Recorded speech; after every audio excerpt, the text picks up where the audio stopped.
Hey, it's Keri, and I'm here to do my recap of the Mindy project, and I'm actually in her town. I'm in New York City. Mindy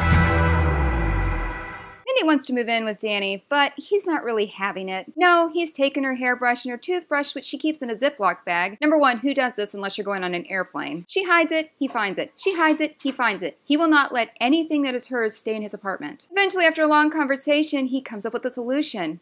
Yes, he decides to give her a suitcase, so she can easily move her things from his place to her place. But moving in with Danny is the least of her concerns because now Mindy has a bigger problem. Yes, she hasn't paid her taxes in several years. It turns out that Mindy owes the government several $1,000s. And the bigger problem is this now affects the practice. So she has to turn to the only lawyer she knows, the one she dated and then cheated on with Danny. Of course, lawyer friend doesn't want to help her because she did him wrong, but then she tells him that, well, she's broken up with Danny, so everything's okay. Now she's lying. She's lied to the IRS, and now she's lied to this guy. Things are going downhill fast. But as Mindy's lies start to break down, the lawyer drops a bomb on her. Yeah, Danny's still actually married to Christina. And that really solves Mindy's problem of wanting to be in Danny's house all the time. Jeremy and Peter still have some issues going on with Lauren, and then she finds out that Jeremy is about to be deported. Now here's my favorite quotes from this episode. Nurse Beverly shares some of her wisdom. It's not a real kiss if it's above the belt. Mindy tries to let her ex know how relaxed she is. I'm so comfortable I just farted. When Lauren and Peter are out for a little lunch with her little boy,